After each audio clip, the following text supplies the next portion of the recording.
Hello there beautiful, how are you doing today? My name is Joesephyr and welcome to another Should You Pull video for Dissidia Final Fantasy Opera Omnia. So we should be getting the last of the Class 0 members coming very shortly in Sice, and Sice is going to be bringing along Lann and Reynn's C90 as well with her new banner. So if you'd like to find out more about Sice, Lann and Reynn and the event that comes with them, then of course as always stay tuned and keep on watching.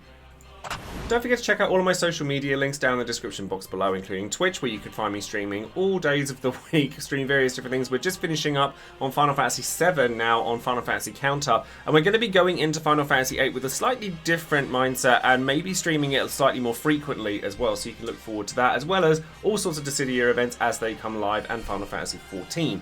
Over on Patreon, I shout out one of my patrons every time I release a video, which is my website, members-only website, where you can get all sorts of additional benefits, including private streams, private chats that we all do, being a part of Would You Pull, lots of different things. So if you'd like all those different benefits, then consider supporting the channel and clicking that link in the description box below. But as I said, I shout out one of my patrons every time I release a video, and today that person is going to be Sal Keres, who has Reynn and Squall as their title card. Massive thank you goes out to you and to all of my other patrons for supporting this channel.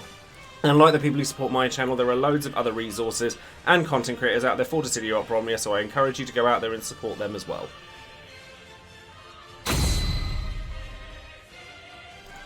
So of course, let's get started with the banner itself. As you can see here, the banner that we're going to be looking at is going to contain Prish BT, probably for the last attempt here. So if you wanted to get Prish BT, here's the time to do it. Sice, brand new character, full kit, LD, all the works, and then Lann and Reynn will be returning with their LD here, and I imagine there will be a second banner that will feature their BT as well, so probably, you'll see what I'm talking about when it comes to talking about Lann and Reynn. Probably wouldn't pull for them at this point, but if there happens to be a free pull on that particular banner, we haven't had any announcements for free pulls, but I imagine that it would get released here. And then we have 8 come along for the ride as well with just his EX. So Lann and Reynn was like the premier AoE damage dealer when their LD and BT first came around, and I was honestly really sad that I couldn't get them the first time around, but looking at the update that they've had here, obviously shout outs to Leo, Bob and Midiu for their translations over on Reddit, now's probably not the best time to grab them. Like, they get a rework that doesn't do an awful lot, if I'm honest. It makes their Thunder and Geo Crush and their Blizzard and Water, the basic versions, as opposed to the Plus versions, have double HP dumps on them, just like the Plus versions do. And it makes the Plus versions do slightly more Bravery, Potency, and Brave Overflow, and that's kind of it. And then the EX makes it so that their Mirage buff, which is what is required to have the Plus versions of their skills, last for a bit longer, and they have slightly more HP dumps in their EX, which is nice. But their LD and their BT are still very powerful in an AoE fight, and they provide good benefits with their BT effect in an AoE fight. So if you already have them, you might find that you might want to use them again. No problems there. Would I pull for them at this point though, considering that, you know, there's lots of characters that can do crazy damage, probably a lot more than Lann and Reynn can? I'm not so sure. Okay, so let's talk about the star of the show when it comes to this banner, which is Sice. Now, Sice is a very peculiar character with a lot of very interesting facets. So she's a delay-based character that doesn't actually do an awful lot of delay herself, which is very curious.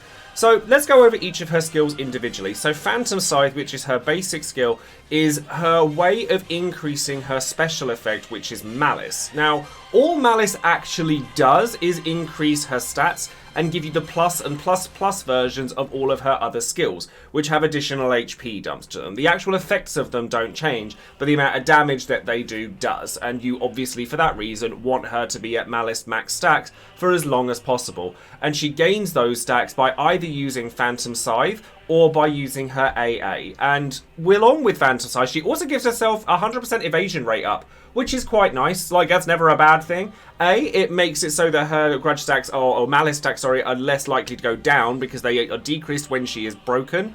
And she's also able to make it so you take slightly less damage from AoE attacks from enemies. So 100% evasion, bit of a weird thing to put on her, but it's certainly not something that we'll complain about.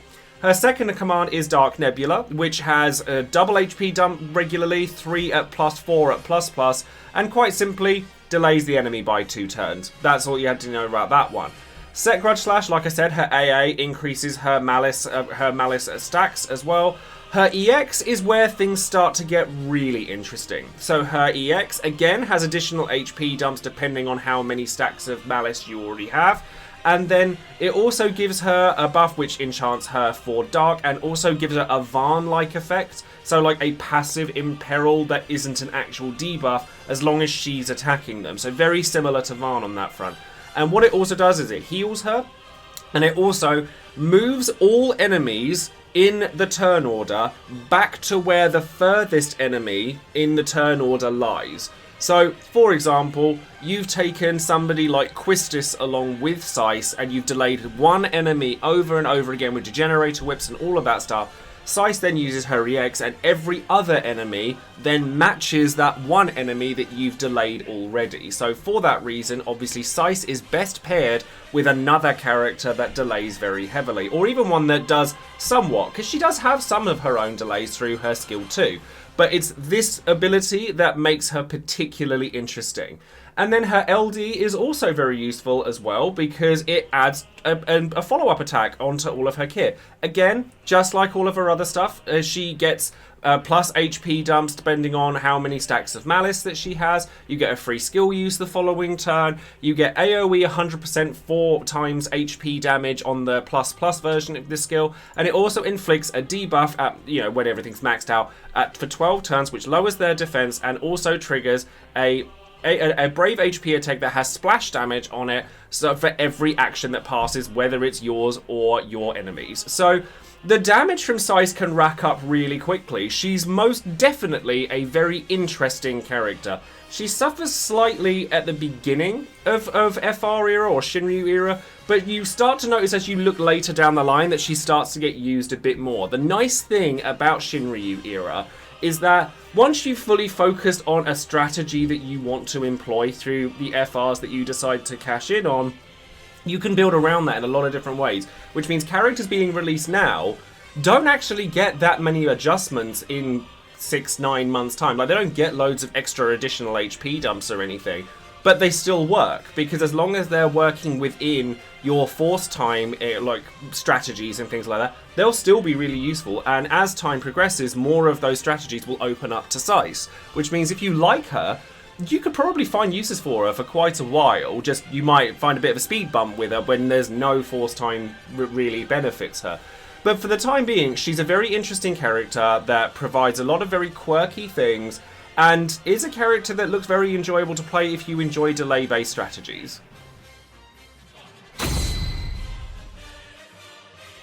Okay, so now let's take a look at the event, the character event that's going to be coming along with Sice. It feels like we never get character events anymore. I feel sad about that. I always used to love the fact we used to get them like every week, and now it feels like it never happens. We might get new characters once a month or so, but it's never a character event. It's always like a story chapter or something. So it's nice to see that Sice is getting one of her own. So going into that, and a big shout out obviously to DissidiaCompendium.com for the event information here, we have a very odd fight that's probably very easy if you've taken a team that's built to do it. Like, Sice obviously is going to rip this fight apart. She's a delay-based character, which means the enemies are unlikely to get a turn at all. But the mechanics of this fight are very interesting, and if you're not prepared for it, the Lufenia Orb might surprise you and take you out. So what it's asking for is dark damage, so Sice, obviously. If you happen to have Xander, his LD call will do very well for you here, or even in your main party, even though he's not the greatest character in the world. But you can also take Xander Call or even Enna Crow Call, because Enna Crow does actually enchant for Holy and Dark on an off-turn damage dealer like Sice or Kayn or Freya, any of those types of characters, Ace as well. Really strong way of being able to consistently deal dark damage even if your whole party can't do it. Now the other effect here is it says count target takes an attack dealing bravery damage when the duration of a debuff, buff or special effect decreases. So again, this is going to be asking for Sice's Tenacious Vortex from her LD. But there's loads of ways that you can do this, like there's loads of characters listed down here that you can use. However, the weird thing with this, I personally plan to use Emperor. The Lufenia condition asked for Brave Damage from something that ticks down. Kayn and Freya, bizarrely, both work for this, even though their off-turn damage doesn't actually tick anything down. It's very weird, so if you want to consider using those, they will work here. Sice does not trigger it because hers is a special effect that ticks down after her turn, not after they've dealt damage. It's a very strange thing. There are certain situations where these off-turn damages need to be better categorized, I feel, because it becomes quite hard to explain why one thing will work and another thing won't. Like, I understand it, but sometimes it's quite hard to put into words why it doesn't work. But yes, so characters like Sice won't work for that particular orb, but you can always take her with, like I said, Xander, Enacro, etc., enchant her for dark, and then take a different character that will work for it. So, for example, I plan on using the Emperor here, or the Reynn actually can trigger this as well with her follow-ups as well, because that ticks down from her buff. It's a bit of a specific and awkward Lufenia orb, but there's actually quite a lot of characters that can deal with it. Now, the only thing I would say in terms of the mechanics of the fight itself is that the enemy does like to put debuffs on you. So specifically, HP damage dealt down, which is never a nice thing to have. So if you are allowing the enemy turns, then bringing somebody like Raijin or Lann along that can prevent debuffs might be beneficial to you. As I said earlier, Ace will perform bizarrely well here, considering he's still at C80, by bringing along trap damage between player turns. That's always really useful, and he does a lot of damage anyway. And the only other mechanic I would worry about is after 40%, both of the enemies will put up a special HP shield, which you obviously take down like any other. However, while they have that shield, they will reflect any debuffs that the player attempts to put on them back onto the party, which is obviously meant to be representative of the fact that Sice's Dark Imperil isn't actually a Dark Imperil. So if you're like me and planning on using the Emperor for something like this for big damage, make sure that the debuffs and the traps are already on the enemy before you decide to go and cast that Dreary Cell and Starfall, otherwise you might regret it. But then once you've done that, you just use, crack Emperor's Burst Phase, just delay with his HP pluses, or if you've got Enacro on him, then you can have fun with that. And then, there's loads of ways around this fight, and it's not especially challenging as long as you've got the team ready and built for it. So now, of course, it's time for Would You Pull, the section of the video where you, the viewer, get your chance to let your voice be heard and tell people whether you'd be pulling on Sice or not, and why that might be the case. Now, this banner I find really interesting. People are either really into Sice or could not care less about her. Like, to be honest with you, until doing like a little bit more research into Sice more recently, like when I was doing future pulls and stuff, I was kind of glossing over her, to be honest. I didn't really care about her, but the more I look into her, the more I'm like, do you know what, maybe I would use her. I was definitely not in a gems cap sort of, or like kind of deal with her. I'm not going to try and pity her or anything, but I might throw some tickets at her now where I wouldn't have done originally. So going into numbers, 17% of people said yes to gems, 53% of people said 100 plus tickets, 23% of people said less than 100 tickets, and 7% of people said no thank you. So let's go into some comments. Lars DFFOO says absolutely yes from my side with gems to the pity because I'm a Type 0 fan. From another perspective, she's a good damage dealer. Her gimmick is to delay one target with her S2 as far as she can, and then go with her EX to then make every other target match them. On top of that, she gets a follow-up base trap on the enemies that deal a lot of damage. I'd recommend going for it, even though she got released that late in the LD era, right before FR era. I think that if people like her, they'll use her. I do think that that's true of a lot of characters in this game. Like, if you like them, you'll use them. If you're not that bothered about them, you don't need them. And I think that that is extremely true for Sice. Like, I don't see her get used in a lot of clears going forward from Shinryu era, but that's not to say that she couldn't be. As I was explaining earlier, if you like a character, you'll build around those characters that you like, and you'll build strategies to go, oh, I really want to use this character, so I think this FR will really work for this. But do you need her? Probably not. And then carrying on, Pale Raider, on the opposite side of the spectrum, says 100 tickets, but not for Sice. I have a Twins VT sitting here and no LD to bring it to its full potential. Due to other AoE damage dealers joining them on their throne, they're not as crazy as they once were, but having a BT with LD just rubs me the wrong way. I won't break the bank, but I just can't let the banner fly without giving it a shot.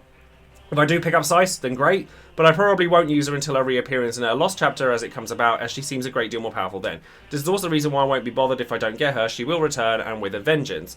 I mean, it'll be a while before we see Sice again. It'll be a long while before we see Sice again. But as a matter of fact, I'm not sure when she's been released in JP again since then, if at all. But I do think that, again, if you like her, you'll use her. If you're not that fussed about her, you happily gloss over her.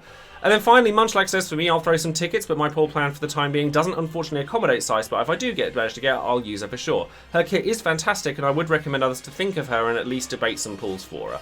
I think I like her. I like her. I think that she's good, and I think that she has some unique properties. I think that she pairs up with certain characters very well, and if I were to get her, I probably would find use for her.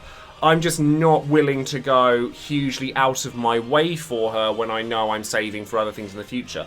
Luckily, we did get a massive abundance of tickets with Divine Bahamut, followed by the 10 million downloads campaign, and a lot of people have tickets to burn. So if I were going to pick somewhere to try and go for Prish BT, for example, that they didn't have it already, it would have been here rather than any of the other banners on the batch. And then the only banner I'm particularly fussed about when it comes to Vincent's batch is probably Edge, and then that's even because I have like strategies that I'd like to use him for later down the line. I think that now is a good time to be saving, because a lot of people are really worried about Shinryu era, so taking the opportunity to save is always a plus in my books.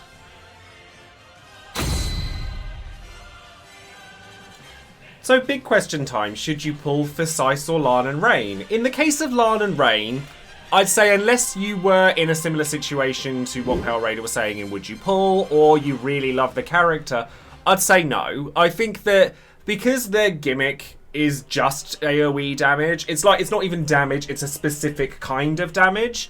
There are a lot of characters that can do that now, and at a similar level to what they can, whilst also providing other benefits. So I don't think you really need them. If you already have them, I think you could get some use out of them again, because the fact that they can equip an Ultima weapon now will do wonders for their damage if you happen to have the correct one for them. But past that, I think you can absolutely live without them at this point. I lived without them the first time around. I don't plan on spending loads of resources for them now.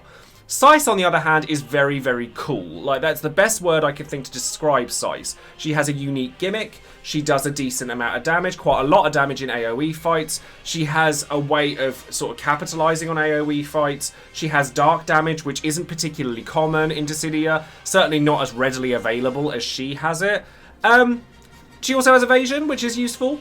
The problem I have with Sice is that there are so many situations in which she's just not good. Like, if you're not going to take her to a single target fight. Double target, I can see it, absolutely. Because you're going to get the most damage out of her LD if there's multiple enemies there, because they are all splash damage based and they trigger multiple times depending on how many enemies there are.